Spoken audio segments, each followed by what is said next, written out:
It's April 1984, and word on the street is there's a new one. It will be the fourth installment of the movie series that has now become a definitive part of the horror genre. Hopefully, the newest edition will up the ante even more. The first three movies have already become a big part of the Halloween season, both for movie watching and costume influence. Eventually, there's a release date, and you and your friends have already bought your tickets. The previous movies scared the life out of you. Hopefully, the newest one will keep the franchise rolling. I'm Jamie Logie, and this is Everything 80s, a podcast that looks back on a decade that forever changed the way we dressed, consumed, and connected. And today, it's a look back on the horror movie franchise that dominated 1980s movie theaters. This is a story of Friday the 13th.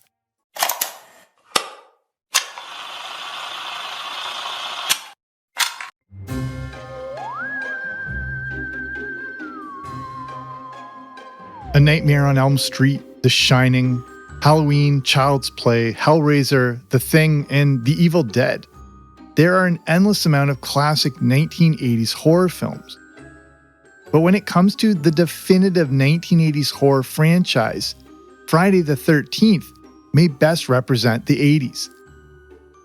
This series was so prolific that, except for 1983 and 1987, there was a new Friday the 13th movie for every year of the decade. In this episode, we'll cover all the releases in the 80s, along with the impact and legacy of this genre-defining franchise. And it all starts with the original. In the first movie, which in the early writing stages was first called A Long Night at Camp Blood, we learn the story of young Jason Voorhees. Back in 1958, he unfortunately drowned at Camp Crystal Lake. The counselors who were supposed to be watching him then end up being murdered. We fast forward to a few decades later. The camp is still running, but not without the ugly shadow cast over it. And we meet Annie, one of the new counselors at Camp Crystal Lake, and she's hitchhiking her way to her summer home. But this doesn't come without its warnings. She runs into a townie who refers to the camp as Camp Blood, and he warns her about the death curse. For Annie, this death curse turns into reality, as after being chased through the woods, meets an untimely death, as do other counselors. Is Jason Voorhees the murderer, back from the dead to seek revenge? Well, 43-year-old spoiler alert coming in, it's actually his mother committing the murders. She never wanted the camp to reopen after the death of her son, the memory of which still haunts her after 2 decades. Mrs. Voorhees hears the instructions of her son, but before she can cause more mayhem, she gets taken out by another counselor named Alice. At the end of the movie, Alice has a nightmare where she gets attacked by the rotting corpse of Jason Voorhees, which results in an attack scene that still scars me to this day. She swears it's not a dream, but the police have never found a body. Written by Victor Miller, directed by Sean Cunningham, and released by Paramount Pictures, the first installment of the legendary horror franchise was really the little movie that could. Featuring a young Kevin Bacon as Jack, Friday the 13th was the definition of a low-budget horror film, and it only cost around $500,000 to produce. If it wasn't a hit, at least they didn't drop a ton of money on it. Filmed throughout New Jersey, the film is set to come out in May 1980, but there's a good chance it could get buried at the theaters. Because at this point in 1980, we were about to get hit with a few all-time classics, especially in the horror genre. Friday the 13th would have to contend with The Shining, which came out not long after. Also in May of that year was a little movie called The Empire Strikes Back. Friday the 13th also had to deal with a good critical bashing by reviewers such as Gene Siskel and Roger Ebert. They were not fans and felt that movies like Friday the 13th weren't following traditional horror tropes and were needlessly violent. Roger Ebert noted how we were now experiencing parts of the movie through the killer's eyes, and he said that, quote, "It's almost as if the audience is being asked to identify with the attacker in these movies," unquote. This also led to a pretty infamous review by Gene Siskel in the Chicago Tribune. Siskel hated the movie so much that he not only spoiled the movie in his review, but actually included the full mailing address to the chairman of the board of Paramount so people could complain about the movie. If that wasn't bad enough, he even included the name of the small town and state that Betsy Palmer, the actress who played Mrs. Voorhees, lived in, so people could write and complain to her too. But despite this, audiences still snatched up tickets to see the newest slasher film in the horror genre. Despite criticisms that it was riding the coattails of Halloween and Michael Myers, audiences flocked to theaters. And despite the competition, Friday the 13th was a surprise hit. Trailers for the movie promised that, quote, "You may only see it once, but that will be enough." It turns out a lot of people saw it at least once. Friday the 13th pulled in nearly $40 million at the domestic box office. Then it pulled in another $20 million at the international box office for a total of around $60 million overall. Adjust this for inflation, and it's over $220 million. An astonishing result for a movie that only cost $500,000. The worldwide box office for Friday the 13th was 108 times more than the production cost. This little slasher film was a 1,200% return on investment. Friday the 13th also made $15 million more than The Shining, which, according to Box Office Mojo, cost around $19 million to make. But was this a fluke? Had the creators of Friday the 13th stumbled on a perfect low-cost to high-return formula? Well, there was only one way to find out. Why should Friday the 13th, 1981, be any different? Because of the phenomenal success of Friday the 13th, a follow-up was inevitable. In part 2, we jump ahead 5 years. Alice is still haunted by the night she killed Pamela Voorhees. And another spoiler alert, Jason Voorhees is still alive. And he goes after Alice. We all know the iconic hockey goalie mask used by Jason, but we never saw it in the first movie, or even in part 2. Instead, we see him wearing a cloth mask. This time, Jason is not going after the camp counselors, but the counselors in training. Shout out to any CITs out there. The lore of Jason has also only grown, and he runs amok, murdering people with anything he can get his hands on. Ginny is our hero in this edition, and she believes she has successfully defeated Jason Voorhees. Part 2 was a decent follow-up to the original, and came out exactly a year later, in early May 1981. After the success of the first film, the budget was doubled. And even though it didn't hit the box office revenue of the first, still pulled in over $21 million, or about $70 million adjusted for inflation. Another pretty healthy return. But that doesn't mean it was critically adored or anything. Roger Ebert gave it a half-star review, calling it, quote, "a cross between the mad slasher and a dead teenager genre. About 24 movies a year feature a mad killer going berserk, and they're all about as bad as this one," unquote. But these clearly weren't movies to impress film critics. They were there to drive young people to theaters looking to be scared out of their wits. Friday the 13th was quickly establishing itself as a true horror franchise. With the success of part 2, a third installment was also inevitable. And that takes us to the summer of 1982. In part 3, we finally see Jason Voorhees as we are familiar with, in full hockey mask getup, giving a generation of kids the perfect and cheap Halloween costume option. But how did this very specific look come to be? Well, it was completely unintentional. According to Screen Rant, the 3D effects supervisor on the film was also a hockey fan. On one of the filming days, he happened to have some hockey gear with him, including an old-school Detroit Red Wings goalie mask, hence the red stripes on it.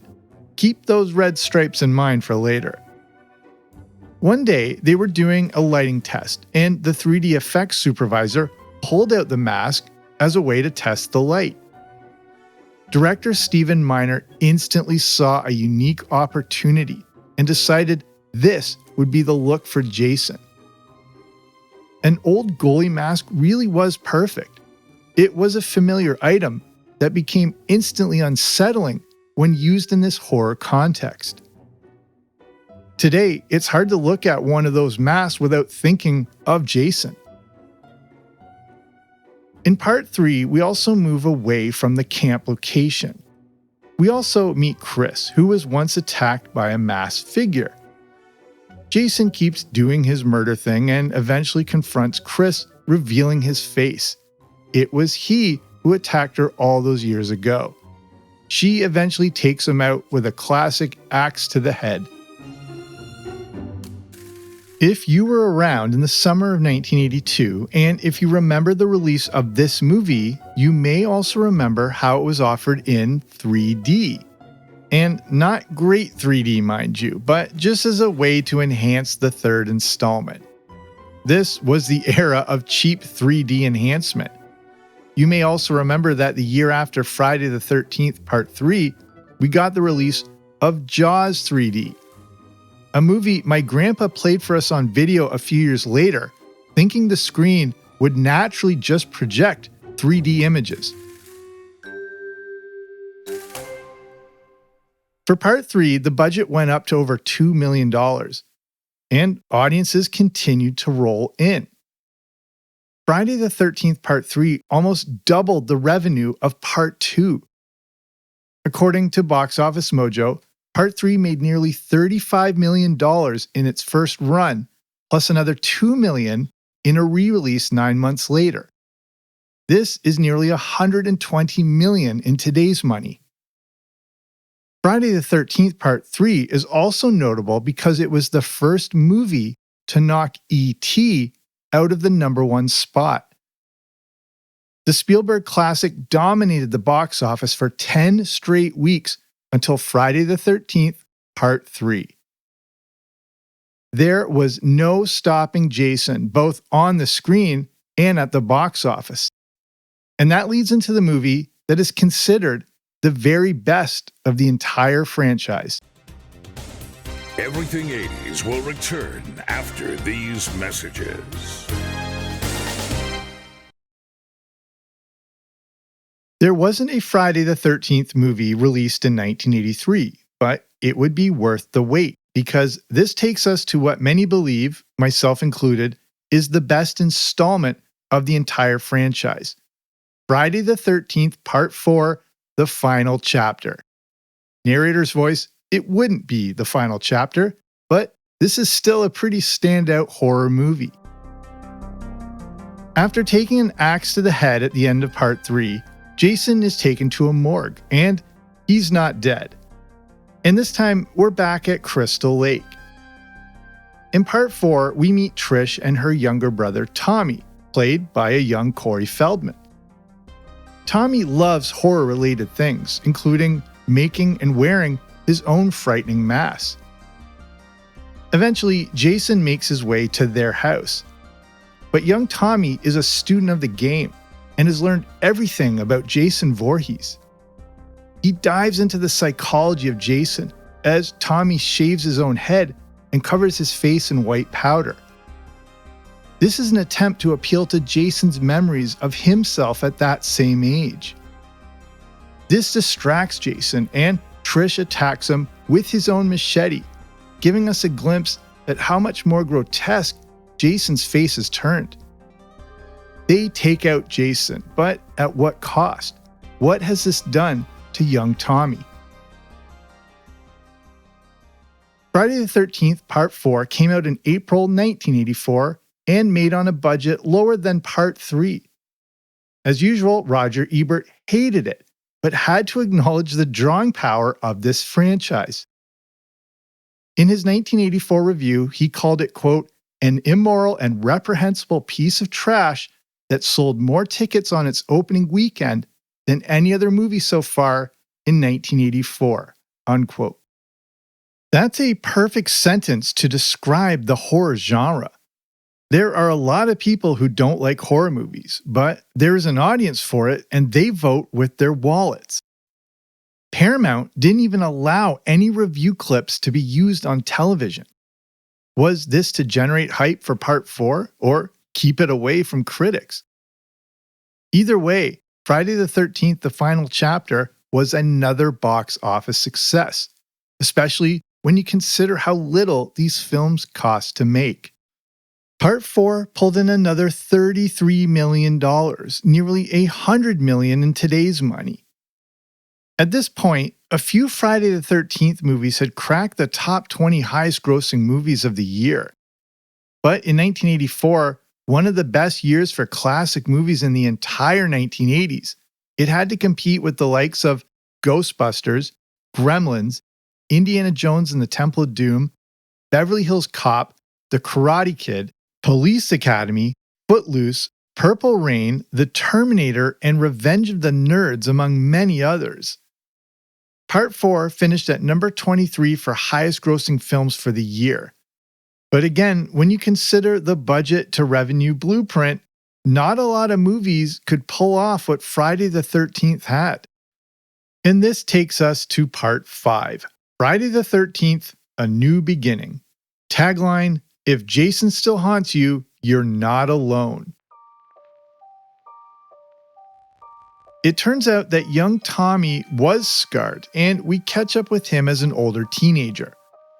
Tommy struggles with the memory of what happened, and that takes him to Pinehurst, a center where he can work through his issues. A disagreement between two of the patients ends in the murder of one of those patients. Now, other patients and employees are getting murdered by someone in a hockey mask.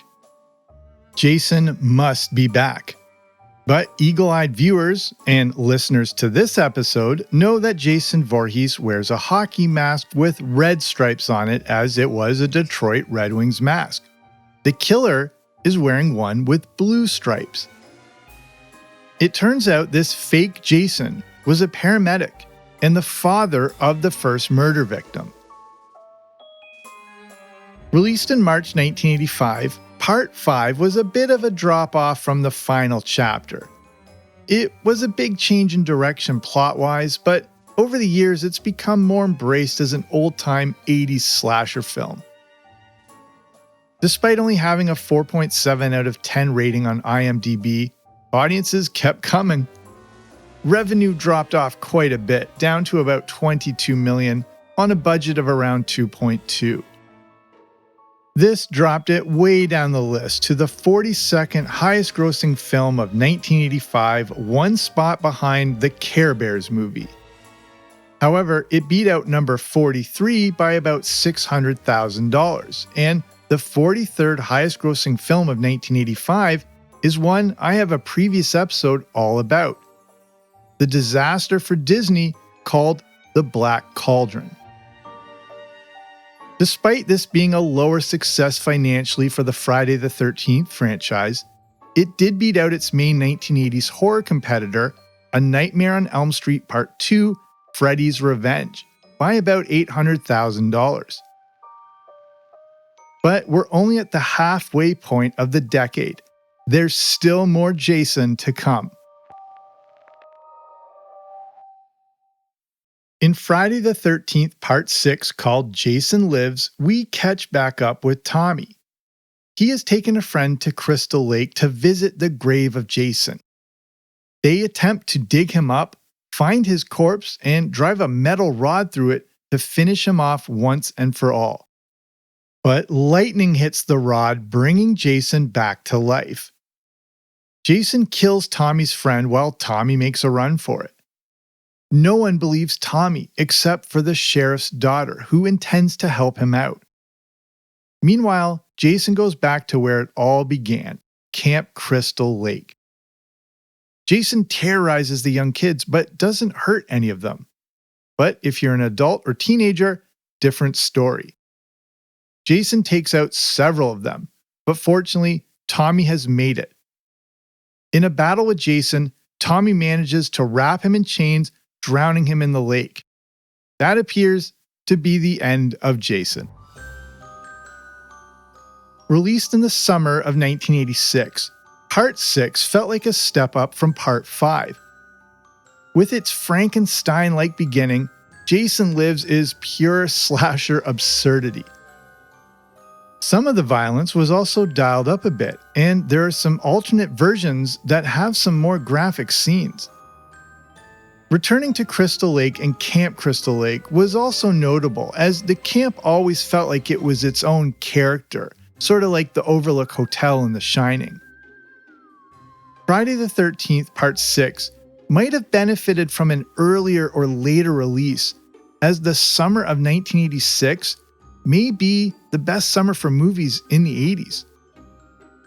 Also coming out that summer were Stand By Me, Aliens, The Fly, The Transformers the Movie, The Karate Kid Part 2, Back to School, The Color Purple, Ferris Bueller's Day Off, Flight of the Navigator, Howard the Duck, which was expected to be a huge hit, and the biggest movie of 1986 that was already out, Top Gun. And September would also see the release of another huge hit, Crocodile Dundee. On a higher budget of about $3 million, Jason Lives still made another $20 million. But it could have done quite a bit better if it had an earlier or later release date. But there was no reason to stop this freight train anytime soon. We take 1987 off, but in 1988, we're back. Obviously, Jason Lives was not the end of Jason, and that takes us to Friday the 13th Part 7, The New Blood. This time, we are warned that on Friday the 13th, Jason is back. But this time, someone's waiting. And that someone is a new character, the young Tina Shepard. Tina has telekinesis, which accidentally causes the death of her father, also at Crystal Lake. People should have steered clear of that place. This obviously traumatizes her, but as an adult, she goes back to the lake to confront her fears. But while she's there, she senses something. It's Jason, and he's managed to not only survive but break free of the chains that took him to the bottom of the lake. And he goes on yet another rampage. Jason continues to take out people at the lake, and this leads to a final confrontation between Jason and Tina. Going into full 11 mode, Tina fights Jason with her mind by throwing couches at him through telekinesis. Jason's mask comes off again, revealing increased disfigurement. But all is not lost, as the ghost of Tina's father comes to the rescue once again, taking Jason back down to the bottom of the lake for good. Released in May 1988, Friday the 13th Part 7 found the same success as Jason Lives, with pretty much the same budget and same box office revenue of around $20 million, or about $52 million in today's money. It wasn't making Top Gun money, but audiences were sticking with the franchise, and consistently so. Considering these are R-rated horror movies that severely limits the audience, the films continued to be a financial success. At this point in the Friday the 13th legacy, it was an if it's not broke, don't fix it situation. But Part 7 is interesting in the Friday the 13th lore. There is an uncensored original edit that no one has ever seen. According to Screen Rant, the original version was so violent and graphic that the Motion Picture Association of America forced the director to cut most of the carnage out. The Friday the 13th movies have been subject to some MPAA regulations before, but this was apparently a big one, as Part 7 was supposedly excessively gory, even by Friday the 13th standards. There was reportedly some old grainy VHS transfers of it for a little while, but not much else out there. And back in the 90s, Paramount is said to have destroyed the old footage. But there's one more year to go, and to close out the decade, we have Friday the 13th, Part 8, The Muppets Take Manhattan. Jason Takes Manhattan. The movie starts out on a cruise ship, where graduates from Crystal Lake are all on their way to Manhattan. What happened to Jason, you ask? Well, at the bottom of the lake, another boat's anchor has snagged some wires that electroshock Jason back to life. He makes his way aboard the cruise ship and goes on his usual rampage. But a few passengers make a bolt for it, taking a raft to Manhattan. Jason follows them and is now loose in New York City. The movie culminates with Jason facing off against one of the passengers deep in the New York sewer system. Without any help from the Ninja Turtles, she dumps toxic waste onto Jason, and then he's overwhelmed with more of it in the sewer. And that appears to be the end of Jason, at least in the 1980s. Friday the 13th, Part 8 came out in the summer of 1989, which was another huge risk.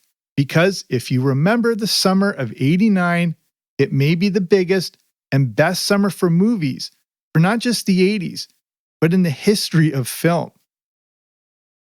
That summer, we had Batman, Indiana Jones and the Last Crusade, Lethal Weapon 2, Honey, I Shrunk the Kids, Ghostbusters 2, Dead Poets Society, Parenthood, When Harry Met Sally, Turner and Hooch, Uncle Buck, The Abyss, Star Trek V, The Karate Kid Part 3, License to Kill, Weekend at Bernie's, and Do the Right Thing. It also had my favorite movie ever, UHF. 1989 was also a huge time for horror films, and Jason Takes Manhattan was up against A Nightmare on Elm Street 5, The Dream Child, Fright Night Part 2, and in a few months, Halloween 5, The Revenge of Michael Myers. But once again, and even though it was quite a bit less, Friday the 13th, Jason Takes Manhattan made some money. The setting of this film increased the budget to just over $5 million, and despite the massive competition, Part 8 brought in around $14 million.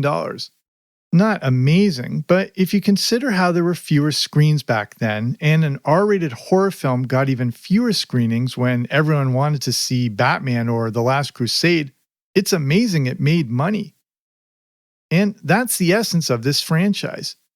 The movies were cheap to make, people still went to see them, and even if they didn't make the money of earlier editions, they were still profitable. So that was the end of the movies in the 80s. But Friday the 13th had also made it into our homes.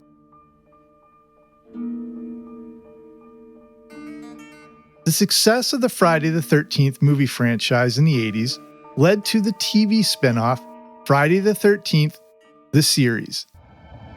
Louis Vendredi made a deal with the devil to sell cursed antiques, but he broke the pact, and it cost him his soul.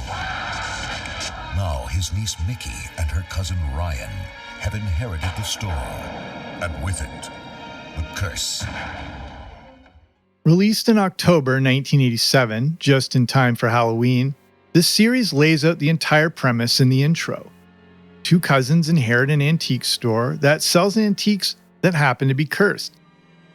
And the two have to track them down to store them safely at the store. Despite no connections to Jason Voorhees, it's a pretty decent horror series, considering the limitations for a syndicated TV show. The first season had a whopping 26 episodes, as did season 2, back in the good old days before 8 episodes is now considered a full season. And the impressive thing, Friday the 13th, the series, was nominated for 2 Emmy Awards for special visual effects and graphic design. The series lasted for 3 seasons with a total of 72 episodes. According to IMDb, there was a report that one of the final items that needed to be retrieved in the series finale was Jason's hockey mask. But there was never any serious intentions to tie the film series to the TV series. As prolific as the Friday the 13th series was in the 80s, it kept going. In 1993, we got Jason Goes to Hell, the final Friday. It wasn't the final Friday because in 2002, we got Jason X. And then Jason teaming up with his old pal Freddy Krueger in 2003's Jason vs. Freddy. And then 6 years after that, there was a return to the classic franchise with a movie simply entitled Friday the 13th. A movie Roger Ebert actually reviewed after pretty much not watching any more of them after Friday the 13th Part 4 in 1985. He gave it 2 stars. The scientific term for fear of Friday the 13th is called paraskevidekatriophobia. That took me like 8 takes to get. The date does scare some people, and the movies scared millions. So what's the legacy of Friday the 13th? It wasn't the first slasher film, but seemed to capture this genre better than most, at least from a commercial success aspect. Friday the 13th gave us one of the most iconic horror villains of all time with Jason. With just a hockey mask and a machete, the look of the character was simple but iconic. Jason was like Darth Vader in his relentless pursuit and destruction. Along with Freddy Krueger and Michael Myers, they make up the big 3 of classic 1980s horror movie characters. Friday the 13th felt like it created a blueprint that influenced a generation of films that followed it. The movies and Jason costumes are also significant parts of Halloween each year. If you go to a haunted house attraction, there's a good chance you may see someone in a hockey mask with a machete. The movies weren't loved by everyone. A lot of people absolutely hated them. But they had a devoted audience and a long-lasting legacy. And that makes Friday the 13th an absolutely definitive part of the 1980s.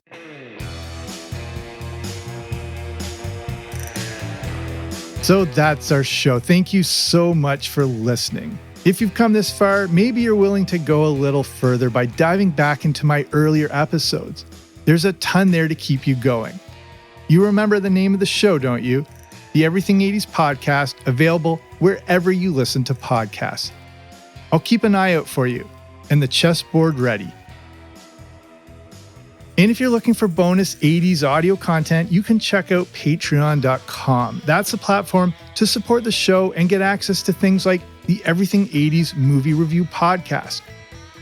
And there are a few reviews there of movies that I mentioned in this episode, including A Nightmare on Elm Street, Weekend at Bernie's, and UHF. If you want to check that out, you can just head on over to patreon.com/80s. So that's patreon.com/80s. So that's it for me. Again, thank you for listening. I'm Jamie. This has been Everything 80s, but I'll be back soon with a new episode. Don't you dare miss it.